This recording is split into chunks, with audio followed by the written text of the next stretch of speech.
ఇది అన్ఎక్స్పెక్టెడ్ ఇది. But still it's nice. అందరికీ నమస్కారం. ఈరోజు మీరిద్దరూ మాట్లాడేది మీరు వినబోతున్నారు. చాలా గుట్లు బయటపడతాయేమో. ముందు చాలా ఇన్ఫార్మల్గా చెప్తున్నాను. నేను రాగానే అన్నాను ముందు ఈసారి వాళ్ళు ప్రజెంట్ చేసింది. సో నేను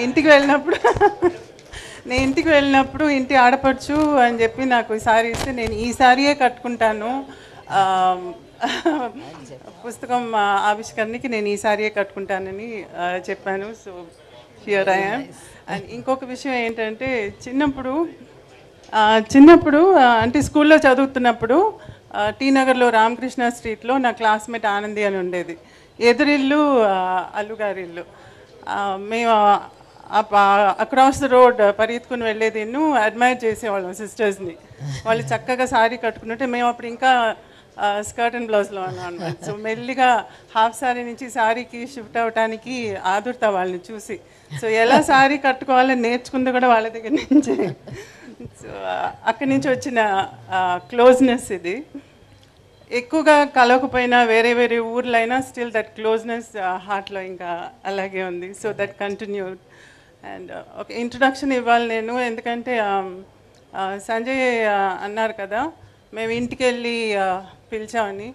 బిఫోర్ దాట్ దానికి ముందే నేను ఫోన్ చేసి సురేఖకి ఫోన్ చేసి ఇలా అనుకుంటున్నాము, బుక్ ఉంది, అది చిరంజీవి అనే గారే దాన్ని రిలీజ్ చేయాలి అని అంటే అసలు ఇంకో థాట్ లేదు, ఆయన అడగలేదు, ఏమీ లేదు.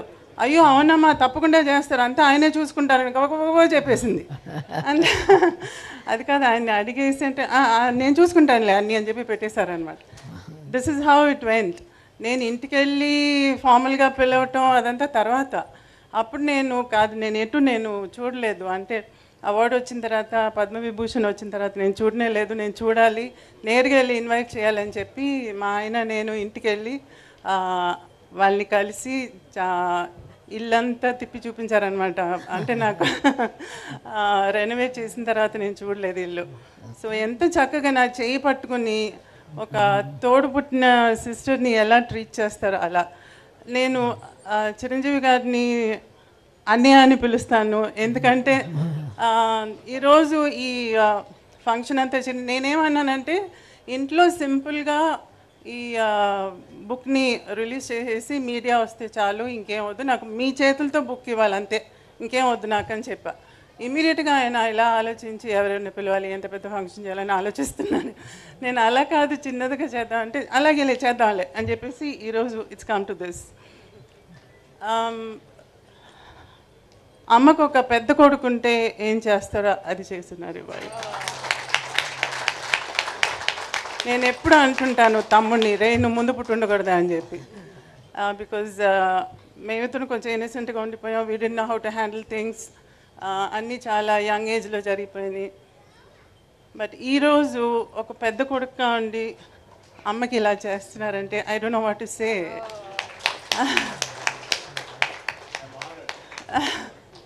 So thank you so much. I have no words. ఇంకా మీరు అడిగితే నేను సమాధానం చెప్తాను.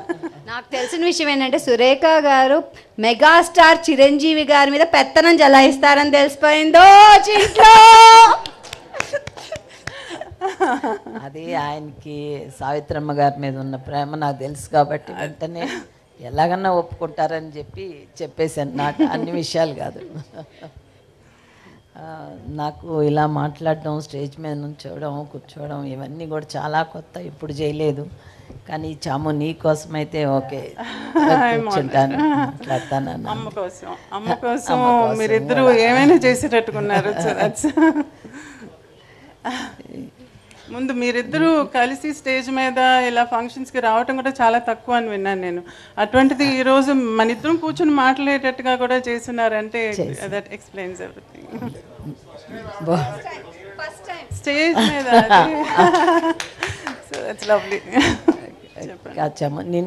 నేను చిన్నప్పటి నుంచి తెలిసిన మధ్యన ఒక ఫ్రెండ్ ద్వారా ఇద్దరం కలుసుకునేవాళ్ళం. సో మీ ఇంటికి వచ్చి తిరిగేంత చనువు అప్పుడు లేదు నాకు. కానీ అమ్మ గురించి చాలా తెలుసుకోవాలని ఉండేది. అది నాకు ఈరోజు ఛాన్స్ వచ్చింది. So I want to ask you some things.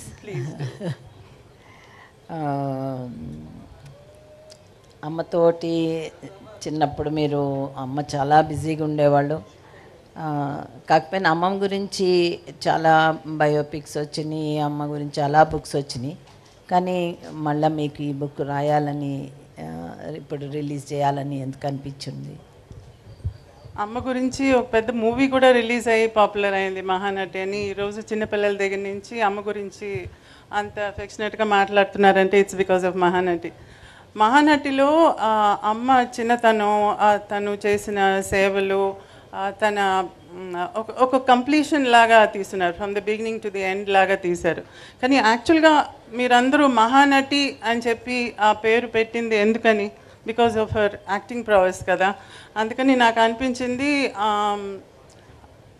అమ్మ ఫిల్మోగ్రఫీ లాగా ఒక బుక్ ఉండాలి, వేర్ తను చేసిన ఇంపార్టెంట్ ఫిల్మ్స్ అన్నీ ఒక రికార్డ్ లాగా ఉండాలి ఒక బుక్లో. అదైతే పర్మనెంట్గా ఉంటుంది. దాన్ని చదివితే ఒక్కొక్క ఫిలింలోనూ ఆ క్యారెక్టర్కి ఉండే ఇంపార్టెన్స్ ఏంటి, ఎందుకని మహానటి అయింది అనేది ఎక్స్ప్లెయిన్ చేసేటట్టుగా ఉండాలి. అండ్ ఊరికే చదవటం అందరు చదవరు, ఈరోజు మనకి విజువల్స్ కావాలి. అందుకని మంచి ఫోటో ఉంటే దాని పక్కన ఒక రైటప్ ఉంటే చదవటానికి ఇంట్రెస్టింగ్గా ఉంటుంది. దానికి the best person is Sanjay. ఎందుకంటే తన దగ్గర అన్ని ఫోటోగ్రాఫ్స్ అన్నీ ఉన్నాయి, తన దగ్గర చిన్నప్పటి నుంచి కలెక్ట్ చేసింది. సో నేను తన దగ్గరికి వెళ్ళి నాకు ఫోటో ఉండాలి, పక్కన మూవీ గురించి రైటప్ ఉండాలి, అలా నాకు ఒక బుక్ కావాలి. సో జనరేషన్స్కి, మా ఫ్యామిలీకి కానివ్వండి, లేకపోతే మీ అందరికీ కానివ్వండి, మీ ఫ్యామిలీస్కి కానివ్వండి, జనరేషన్కి ఒక రికార్డ్ లాగా ఉండాలి అమ్మ గురించి అని చెప్పి నేను ఆ బుక్ని రెడీ చేయాలనుకున్నాను. దిస్ ఇస్ నాట్ అబౌట్ చిన్నప్పుడు దాని గురించి ఎలా ఉన్నారు, పెళ్ళి గురించి, పిల్లల గురించి, తర్వాత ఏమైంది, ఇదంతా కాదు. దట్ బుక్ ఇస్ ప్యూర్లీ తన యాక్టింగ్ గురించి, మహానటిగా తన యాక్టింగ్ గురించి మాత్రమే ఆ బుక్లో ఉంటుంది. సో ఆ రీజన్తోనే నేను ఈ బుక్ చేయాలనుకున్నాను. Very good. మళ్ళీ ఇండస్ట్రీలో చాలామంది పెద్ద ఆర్టిస్టులు ఉన్నారు, డైరెక్టర్స్ ఉన్నారు. ఇంతమంది ఉండగా ఎందుకు ఈయన చిరంజీవి గారితోనే చేయించాలని అనిపించింది నీకు? మీకే తెలుసు రీజన్ ఏంటని చెప్పి. మీరు అడగకుండా కూడా నాకు ఓకే అన్నారు కదా. నేను ఫస్ట్ టైం ఇంటికి వచ్చినప్పుడు ఆయన డాన్స్లో కొంచెం కాళ్ళు ఇదయ్యి కర్ర పట్టుకుని హీ హ్యాడ్ ఇంజరీ. పైనుంచి నేను వచ్చానని తెలిసి ఆ కర్ర పట్టుకుని మెట్ల మీద నుంచి దిగొస్తున్నారు. అయ్యో ఏంటి కర్ర అని అంటే, వచ్చిన యాక్సిడెంట్ అయిందిలేమా, ఏం లేదులే అని అన్నారు. కిందకు వచ్చి పలకరించి కాఫీ తెప్పించి మాట్లాడుతూ అప్పుడు చెప్పారనమాట, నాకు పొద్దున్నే లేవంగానే అమ్మ మొహం కనపడాలమ్మా, నేను లేవంగానే బెడ్రూమ్లో అమ్మ ఫోటోనే ముందు చూస్తాను అని చెప్పేసి, నేను అమ్ముతానో లేదో అని పైకి వెళ్ళి ఆ ఫోటో తీసుకుని వచ్చి మరీ నాకు చూపించారు. So who does that? See, genuineness అంటే your thought, word and deed should be the same. మనం మనసులో ఒకటి అనుకునేది, మాటలు ఒకటి చెప్పేది, చేసేది ఒకటి. చాలామంది అలా చేస్తారు. ఊరికే నోటుతో ఆవు అని మాట్లాడటం ఒకటి, లేకపోతే ఏదో ఒకటి చేసేది పెద్ద పేరు తెచ్చుకునేది. అలా కాకుండా ఫర్ హిమ్, చిరంజీవి గారికి ఏంటంటే ఆయన థాట్, వర్డ్, డీడ్ మూడు ఒకటే. ఆ జెన్యున్నెస్ని ఇట్ టచ్ మై హార్ట్. అందుకనే నేను ఆయన తప్ప ఇంకెవరు ఈ బుక్ని రిలీజ్ చేయకూడదు, ఆయనే చేయాలి అని చెప్పి పట్టుబట్టి నేను డైరెక్ట్గా ఆయన అడిగాను అనమాట. So that's the reason. And ఈరోజు చూడండి, ఐ సెడ్ ఇంట్లో రిలీజ్ చేయండి, మీడియాని పిలుద్దాం చాలని అంటే, జస్ట్ లుక్ ఎట్ దిస్. ఇంకా కొంచెం పర్సనల్ విషయాలకు వస్తే, మేము మా చిన్నప్పుడు మా నాన్నగారు చాలా బిజీగా ఉండేవాళ్ళు, చాలా మిస్ అయ్యేవాళ్ళం. కానీ అమ్మ మాతో ఉండడం వల్ల మేము మిస్ అయ్యేదాన్ని కొంచెం తగ్గింది. అమ్మ అన్నీ చూసుకునేది కాబట్టి. కానీ మీ విషయంలో అమ్మ నాన్నగారు ఇద్దరు కూడా చాలా బిజీ కదా, మీరు ఎంత మిస్ అయ్యి ఉంటారు? అమ్మతో టైం అసలు స్పెండ్ చేయడానికి వీలుండేదా కాదా ఏంటి అని? చాలా మిస్ చేసామండి యాక్చువల్గా. I did miss. ఎందుకంటే నేను స్కూల్కి వెళ్ళేటప్పుడు స్కూల్లో వచ్చి పేరెంట్ టీచర్స్ మీటింగ్ ఉంటుంది. ఆ పేరెంట్ టీచర్స్ మీటింగ్కి అంతా అందరు పేరెంట్స్ వస్తారు కానీ నాకు పేరెంట్స్ రారు, ఎందుకంటే వస్తే జనం వచ్చేస్తారు. She can come. అది నాకు అప్పుడు అర్థమయ్యేది కాదు. అందరికి వస్తారు, నాకు రారు అని అనిపించేది. తర్వాత ఎవరైనా ఇంటికి వెళ్తే అమ్మ వచ్చి తలదువి జడలేయటం ఇవన్నీ చూస్తున్నప్పుడు నాకు జడేయట్లేదు రోజు నాకు స్కూల్కి వెళ్ళేటప్పుడు అని అనుకునేదాన్ని. నాకు నర్స్ ఉండేది, తను చేసేది, లేకపోతే అమ్మమ్మ చేసేది. నేను స్కూల్ నుంచి ఇంటికి వచ్చినప్పుడు నాకు టిఫిన్ పెట్టడం కానీ అవన్నీ మా అమ్మ ఉండేది కాదు. కానీ నైట్ నేను పడుకున్నప్పుడు అమ్మమ్మ దగ్గర పడుకునేదాన్ని. పొద్దున్న లేచి చూస్తే అమ్మ నాన్న మధ్యన ఉండేదాన్ని. అంటే అమ్మ షూటింగ్ ఫినిష్ చేసి వచ్చిన తర్వాత నన్ను ఎత్తుకొని పోయి తన రూమ్లో పెట్టుకునేదన్నమాట. సో నేను పొద్దున్న లేచినప్పుడు she was also missing me. అవన్నీ నాకు అప్పుడు తెలియదు, కానీ తర్వాత వెన్ యూ గ్రో అప్ ఇవన్నీ థింక్ చేసినప్పుడు ఎంత she was trying to work for us. మా కోసంగా అంత చేసింది, మా కోసంగా అంత ఆస్తులు కూడా చేసింది. అంటే ఆస్తి చెయ్యాలని యాక్టింగ్ కాదు, తన యాక్టింగ్ వల్ల ఆస్తులు ఏర్పడినాయి. సో అలా చేసి బయట వాళ్ళకి ఇవ్వగా కూడా again she was able to keep a lot. మాకు కూడా పెట్టడానికి they was enough. And time అంటారా, quality time.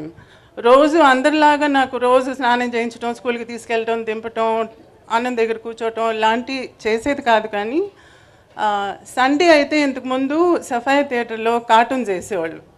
So we have a connection there. Cartoons అంటే ఇష్టం నాకు. సో అక్కడ ఈ Tom and Jerry, Richie Rich, డాట్ ఇటాటివన్నీ వచ్చేది. చాలా ఫెయిరీ టేల్స్ అంతా వేసేవాళ్ళు. ఎవ్రీ సండే ఉండేది. దానికి పనిమాల నన్ను సండే, అది అంటే ఎవ్రీ సండే కాదు, maybe once or twice in a month ఉండేది. దానికి పనిమాల అమ్మ నాన్న దానికి తీసుకెళ్ళేవాళ్ళు. So I use to go with them to watch that movie. And బీచ్కి వెళ్ళాలంటే చీకటి పడిన తర్వాత అప్పుడు వెళ్ళేవాళ్ళం. ఎందుకంటే డే టైంలో అయితే జనం వస్తారని పిక్నిక్ లాగా అన్నీ కట్టుకునేది, భోజనం అదంతా.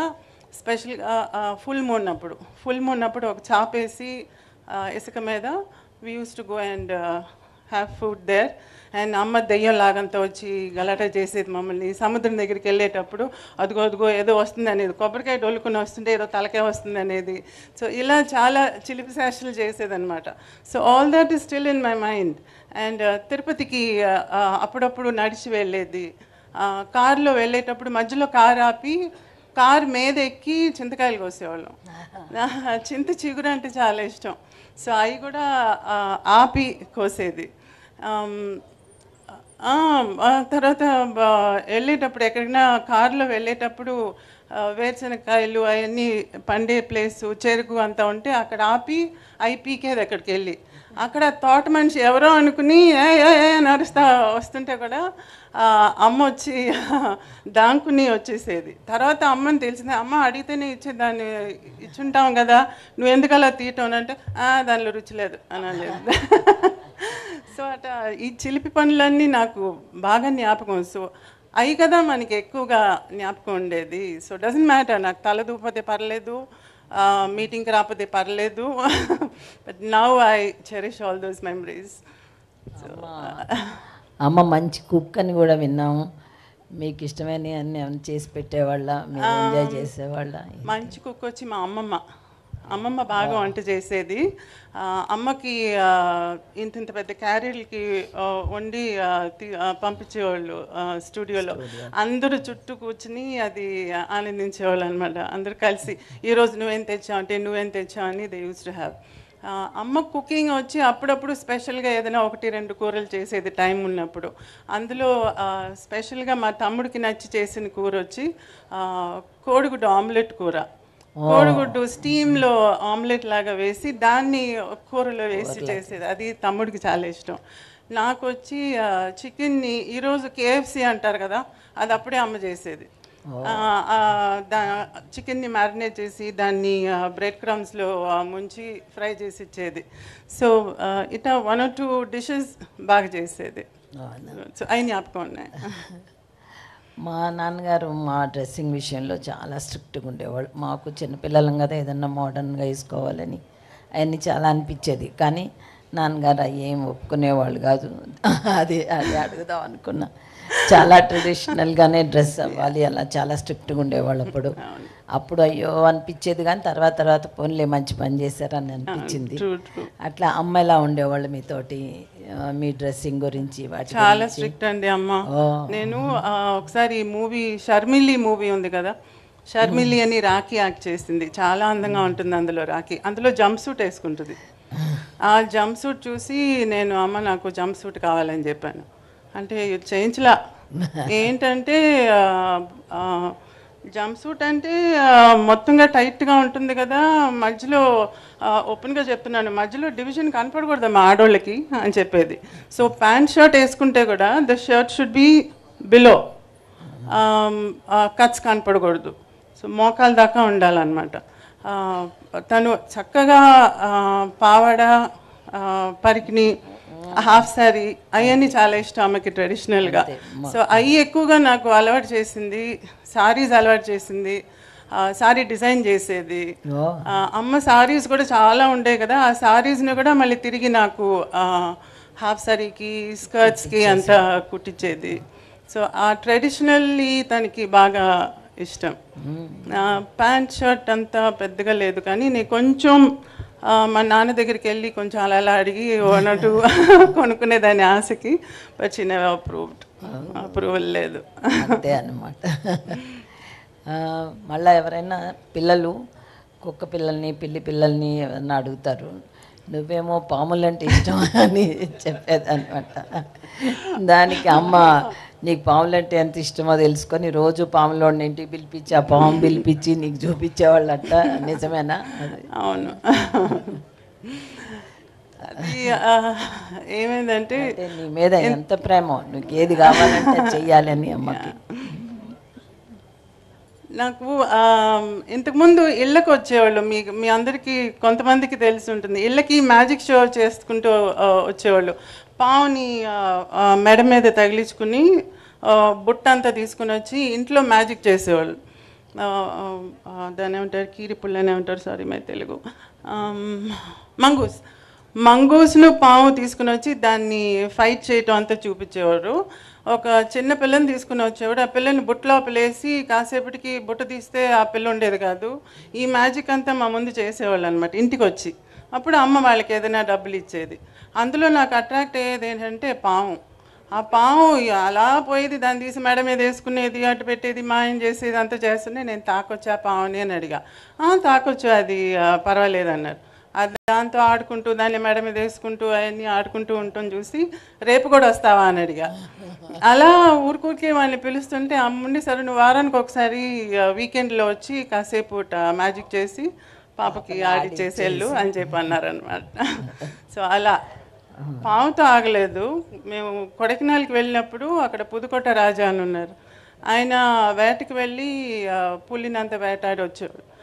వేటాడి వచ్చినప్పుడు ఒక పులి పిల్లలు ఒక 4-5 ఉన్ని ఇంటికి తీసుకెళ్ళి పులి పిల్లలు చూస్తావా అని చెప్పి అమ్మని నన్ను తీసుకెళ్ళి చూపిస్తే అందులో 2 పిల్లల్ని తీసుకుని మేము చెన్నైకి వచ్చేసాం, ఇంట్లో పెంచుకుంటాం అని చెప్పి. ఒక 2 వీక్స్ ఉండింది మా దగ్గర, మేము బాగా ఆడుకున్నాం పులి పిల్లలతో. దాని తర్వాత నాన్న షూటింగ్ నుంచి తిరిగి వచ్చి తిరిగి పంపించేశారు. అవి అలాగే ఉంటాయి అనుకుంటున్నారా, పెద్దవి అవుతాయని. కాదు, మేము పెంచి దాన్ని పెట్ చేసి డాగిలాగా చేసేస్తామంటే నథింగ్ డూయింగ్ అని పంపించేసి నేను భోజనం చేయకుండా ఒక వారం ఉండి. సో అలా తర్వాత యానిమల్స్ అంటే చాలా ఇష్టం అమ్మకి. కుందేళ్ళు ఉండేది ఇంట్లో, నెమలు ఉండేది, అండ్ దెన్ చాలా యానిమల్స్ ఉండేవి. కుక్కలు అయితే అసలు లెక్కేలేదు, పిల్లులు లెక్కేలేదు, పక్షులు ఉండేవి, ఫిష్ ఉండేది, ఫిష్ పాండ్స్ అవన్నీ ఉండేవి. సో ఒక చిన్న జూ ఉండేది ఇంట్లో. అండ్ ఇంకొక మాట, ఇంట్లో ఇంతమంది అమ్మ నాన్న ఆర్టిస్టులు, అక్క రేఖ కూడా ఆర్టిస్టు, ఇంతమంది ఉండగా నీకు ఇప్పుడు యాక్ట్ చేయాలని అనిపించలేదా? అసలు అమ్మని అడిగావా? నీకే ఆ కోరిక ఏమన్నా? ఎందుకనో అనిపించలేదు, నాకు హౌస్ వైఫ్గా ఉండాలని ఉండేది. నేను స్కూల్లో కూడా అందరూ టీచర్స్ వచ్చి నువ్వేమవుతావు అంటే ఒకళ్ళు నేను డాక్టర్ అంటే, ఇంజనీర్ అంటే, నర్స్ అంటే, ఎయిర్ హోస్టెస్ అంటే అలా చెప్పేవాళ్ళు. కానీ నాకు హౌస్ వైఫ్గా ఉండాలని ఉండేది. ఎందుకంటే నాకు ఇల్లు చూసుకోవటం, పిల్లల్ని పెంచడం, ఇదంతా మేబీ బికాజ్ నేను ఆ పార్ట్ అమ్మ దగ్గర కొంచెం మిస్ చేశాను కదా, అందుకని నేను వచ్చి నా పిల్లలకి అలా ఉండాలి అని అనిపించేది నాకు. సో ఐ డిసైడెడ్ అప్పుడే I'm a house wife. And ఈరోజు హౌస్ వైఫ్ అని చెప్పకూడదు, హోమ్ మేకర్ అని చెప్పాలి. అదేంటి, అదేదో ఇంటీరియర్ డెకరేటర్ లాగా హౌస్ వైఫ్ అంటే అది house wife is a housewife అంతే, హోమ్ మేకర్ అంతా ఏం కాదు. సో ఆ వైఫ్గా ఉండటానికి యూ షుడ్ ఫీల్ ప్రౌడ్, దానిలో తప్పేం లేదు. So if anybody is a housewife, please say your a housewife, don't say I'm just a housewife అంటారు. No no no no, I'm a housewife అంతే, you are the queen of the house. So అదే నేను ఇంకా లాస్ట్లో అడుగుదాం అనుకున్నాను కానీ నువ్వు ముందే చెప్పేసావు. 18 ఏళ్ళకే నీకు పెళ్లి చేశారని. అప్పుడు అందరం అయ్యో 18 ఏళ్ళకి చేసేస్తున్నారు అలా అనుకునేవాళ్ళము. నీ దగ్గర నుంచి ఏమన్నా అమ్మతోటి ఏమన్నా రెసిస్టెన్స్ ఉండేదా? కానీ అమ్మ చెప్పినట్టు 18 ఏళ్ళకి 18 కాదండి, 16. 16? అమ్మో 16 ఏళ్ళప్పుడు అమ్మకి హెల్త్ అంత బాగుండలేదు. సో అమ్మ ఫెల్ట్ లిటిల్ రెస్పాన్సిబుల్, పిల్లల్ని సెటిల్ చేయాలని. తమ్ముడు చాలా చిన్నోడు, సో నన్ను ముందు సెటిల్ చేస్తే ఆటోమేటిక్గా తమ్ముడిని కూడా చూసుకుంటాను అని చెప్పి మా మావయ్య కొడుకు, అంటే మాకు అత్త కొడుకు, how do I say, we're third cousins అనమాట, మా ఆయన గోవిందరావు. సో ఆయనకి ఇచ్చి నన్ను పెళ్లి చేసుకుంటే ఆయన నన్ను చక్కగా చూసుకుంటారు, ఫ్యామిలీలో ఉండే ఆయన అని తొందరగా పెళ్లి చేసింది. I like him, I mean ఆయన చాలా ప్రొటెక్టివ్గా ఉండేవారు, వస్తూ పోతూ ఉండేవారు, నేనంటే చాలా ప్రొటెక్టివ్గా ఉండేవారు. అందుకని పెళ్లి చేసుకుంటే ఆయనతో ఉండొచ్చు. నాకు ఆ టైంలో ఇది లేదు కదా, పెళ్లి చేసుకుంటే హాయ్ స్కూల్కి పోవక్కర్లేదు, హోంవర్క్ లేదు, చదవక్కర్లేదు, ఎగ్జామ్ పని లేదు, జాలీగా ఉండొచ్చు పెళ్లి చేసుకుని అని చెప్పేసి అనుకున్నాను అనమాట. కానీ పెళ్లి చేసుకుని పిల్లలు కానీ took care of the child. 2 years తర్వాత మా నాన్న వచ్చి చెవి తిప్పి కాలేజ్కి వెళ్ళు చదువు అని చెప్తే అప్పుడు మళ్ళీ చదవటం మొదలుపెట్టాను. So after my child was Born నేను డిగ్రీ ఫినిష్ చేశాను. అమ్మ చనిపోయేటప్పటికి 45-46 years అనుకుంటా.